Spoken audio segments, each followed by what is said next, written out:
Hello guys, welcome back to the channel. Today we're going to have a discussion about how to start living history in reenactment. If you want to start going to events and taking part, I'm going to give you some tips on where to begin, the minimum things that I think you should buy before you go, and some general advice on how to start the hobby.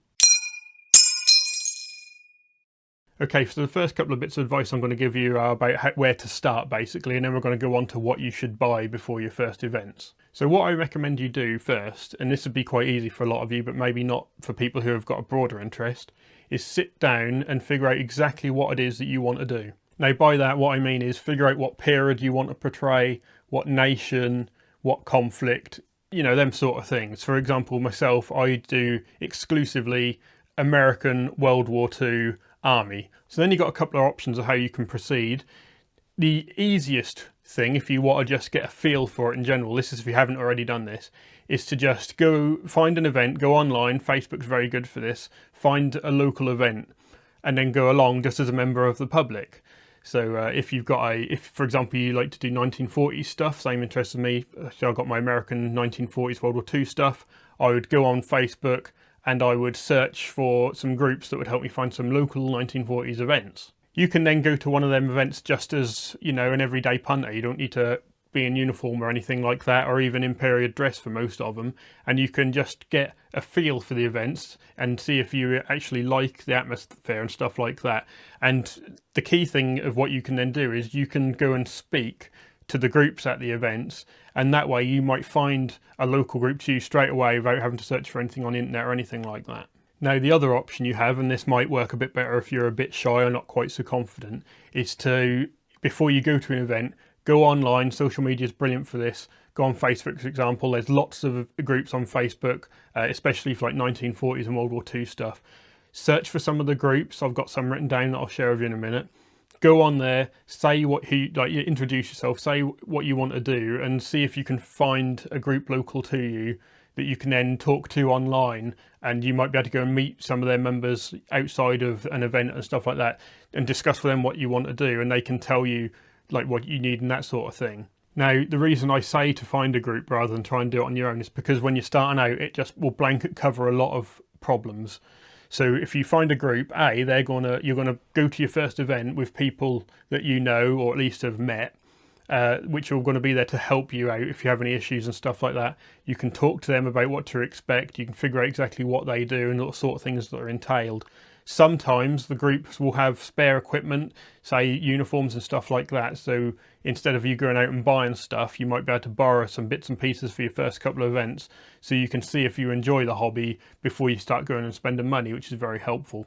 But the really big thing that a group does is that they'll nearly always have an insurance system in place, like a membership, and you join the group, pay your membership, and they will include an insurance for you. Because when you do events and exhibits and stuff like that, and you're actually taking part, you're not just a member of the public, you're actually taking part, you really need some like public liability insurance. And as a rule, groups will always have an insurance system in place which is covered by the membership. I'm not saying it's always the case, but that is something that will be easily covered rather than you worrying about stuff like that when you're just starting out. Because if you're in the group and that's all covered, you don't have to think about it and you'll know where you stand. Another benefit of going to a group first is that they will already have events that they do, events that you probably don't know about, aren't aware of. They'll already have their lists of events that they do regularly, so you won't have to go out hunting for your shows. You'll have people to go with, which is extremely helpful, especially for people who are a bit shy, because it can be a bit intimidating going out in the public and doing this sort of thing.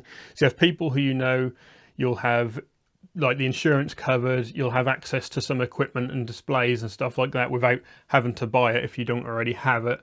And you'll be able to get involved and do it as a bit of a team. It's just so much easier than doing it on your own.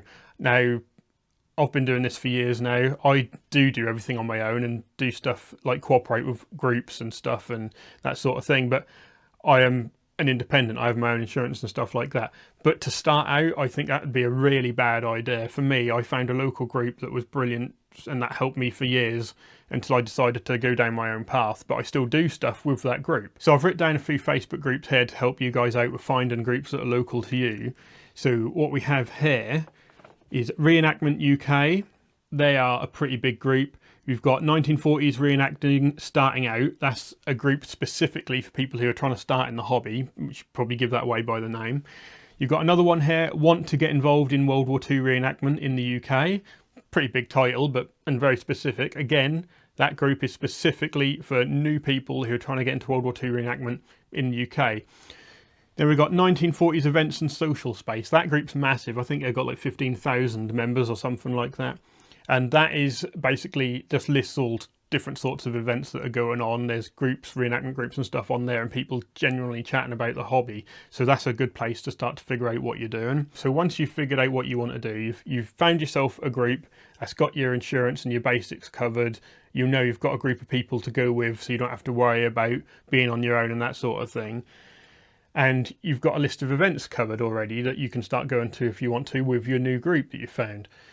Now after that, you need to start thinking about what you need to buy. Now this hobby can be extremely expensive, but it doesn't actually have to. You don't have to become a big time collector. I always say that if you can just like get your uniform and your basics down, then you're pretty much good to go. Everything on top of that is an extra, especially if you're taking part in a group where you all kind of muck in to make displays. You don't necessarily have to own a massive collection. You can just sort your uniform out and get a few bits and pieces and you'll be set. And you'll only have to spend more money if you decide you want specific things. Having said that, I believe there really are some bare minimum items that you need before you go to your first event. So I'm going to give you an example of that now from my perspective as someone that does World War II US Army stuff. But this sort of applies to any. There'll be like an equivalent for all of the different time periods and stuff like that. Now I always say that there are 3 minimal things you need before you can start taking part in the events, and that's basically the raw minimum of your uniform. So you need to sort your top half out, you need your shirt or your jacket. You don't necessarily need both, you can get away with one or the other when you're just starting. You need your trousers, or your supposed skirt in some cases for women, and you need your footwear. Okay, so I'm now going to give you a few options of how you could start out if you were doing like I do, for example, which is American World War II living history. Now for your top half, you're going to want to either get your enlisted man shirt, like we've got here, or you can skip the shirt and go straight to just having a jacket, in which case you'd want to get yourself an M41 jacket like this. Now I say or because some people would rather just, this is if you're on a real tight budget and you can't afford to just buy both. Some people would rather just have the jacket and have it on top of like a green t-shirt like this, which isn't brilliant, but you can get away with it when you just started out, rather than have just the shirt. So I always say you have both options, either get your enlisted man shirt or get your jacket. That's if you can't afford to get both. Obviously if you can afford to get both and you aren't worried about that, get both of them straight away. Then we have the wool trousers. This will cover obviously the trouser section. You want to probably get a belt for them as well. Ignore the suspenders on these, they shouldn't have them. That's a modification I made because I've got a bit of an excess of stomach muscle and that just helps that to stay up, you see. So you want to get your wool trousers, and then you'll have your top half and your bottom half covered. And then finally you've got your footwear. So we've got a nice pair of rough out boots here. One thing to note with these is you do want to hit them with a bit of dubbing really before you use them. You don't want to be going out with them like this because people will make comments, they can't help themselves. So get yourself your rough outs, and then you've got your shirt or your jacket, your trousers and your boots, and you basically get good to go. Now obviously the rough outs are supposed to be paired with a pair of gaiters, and if you can afford it and you aren't worried about picking up a couple of extra things initially, definitely get the gaiters as well to go with them. But I'm sure you'll get away with it at your first 1 or 2 events. Now, saying some of this stuff, I'm probably going to get some people comment saying, oh, that's Farby or whatever, they wouldn't have that. It's like, yeah, right, fair enough. But we're just trying to start out here, guys. So you want your boots, your trousers, and your jacket or your shirt. Yes, it's not complete. Yes, it's not perfect. But everything else can be added to it afterwards. You don't have to rush and get everything at the same time, unless you definitely know you're going to really enjoy it and you aren't fussed about laying out the extra money. So that example would allow you to basically do any period, World War II American. But if you weren't fussed about being able to do like the D-Day landing stuff, and you want to do later stuff, then here's a second example for you, and this one's actually a bit easier to sort out.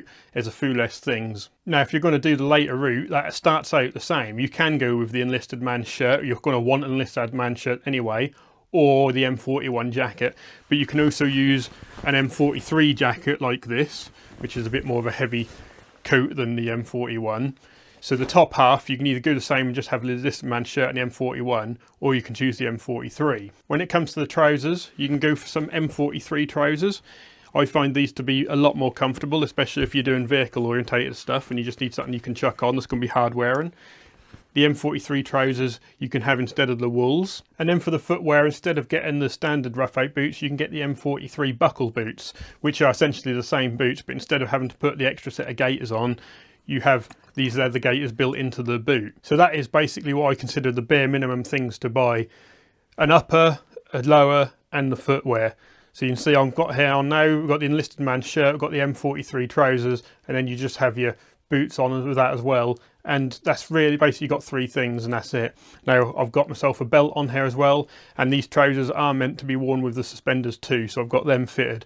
But you don't need to do the suspenders, you can just get away with it like this. And as you can see, this is perfectly acceptable way to go to your first event. You shouldn't be getting hassled by anyone. If you do, just tell them to back off. It's like, it's the first event, you don't have to buy everything straight away.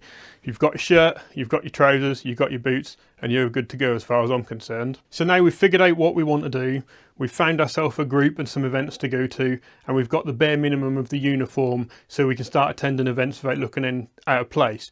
Now at this point you're ready to start going to events and enjoying yourself. So what would be next now you've made a start in the hobby? There are some things I'd focus on. Now before you get all overexcited and go and start buying really big ticket items and stuff like that, what I would advise you do is finish your uniform. If you've only got a shirt or you've only got a jacket, get the other half. So for this I'd want to get the appropriate jacket. If your group is portraying a specific unit or you want to focus on a specific unit, get the badging for your uniform and attach that. Not going to cost you too much money. Get yourself your field equipment, so a set of web gear. So like we've got here, for example, this is one of my web gear sets for my M1 carbine. If you want to have a replica weapon or a deactivated weapon, you can then get the one you want. So what I'm basically saying is get your uniform finished, get your basic impression finished, and then you can worry about all your display items and that sort of thing, and you've got the core of what you really need to have this hobby and go and enjoy this hobby and meet thousands of people like I have and have a really good time. But what I'm really saying is once you've bought your basic uniform and you've got the real basics covered, you're good to go, and you don't have to make the hobby way more expensive if you don't want to. You don't have to splash out and buy no end of stuff. You've got what you need. Nothing else really matters for you to then go and participate and go in whatever route you want to from there. But one big bit of advice I do have is if you're like me and you're a bit of a four-eyed freak, then get some period glasses as soon as possible if you've decided you really want to do the hobby and you're going to keep doing it. Get yourself some period glasses. I mean, I am blind as a bat without my glasses, everything's just a blur. But I'd rather be like this than have my modern glasses on. When I started out for the first couple of years, I didn't have period glasses and I was constantly getting crap thrown at me at events. And like if pictures went online, people say, oh, look at them glasses, blah, blah, blah. And they were right, by the way. Get yourself some period glasses. They don't have to cost that much money and it makes a huge difference. I have a set of period glasses that I now use if I want to, or I just go like this. If you can cope without having them, then that's fine. Alright then guys, I think we're finished there. I hope this video has helped you out, and if you follow these basic steps, get these few basic things, that helps you get into this hobby. That's a brilliant hobby. You'll meet some amazing people, see some brilliant things that you just don't normally get to see out of this hobby, and hopefully make a no end of friends and just have a really good time. So if this video has helped you out, please do give me a like and subscribe. Comment down below on like what you want to start doing or any questions you've got. I'm always happy to help. If you think I'm a complete moron and I've got this all completely wrong, tell me why. I'm always happy to improve things. I think this is fairly solid advice, and that's what I'd give my own personal friends if any of them wanted to get into living history now. But I hope this has helped. I hope you get into living history. It's a brilliant hobby, and I hope you have a really good time. And hopefully I'll see you around at some events. So thanks a lot, and I'll see you guys again soon.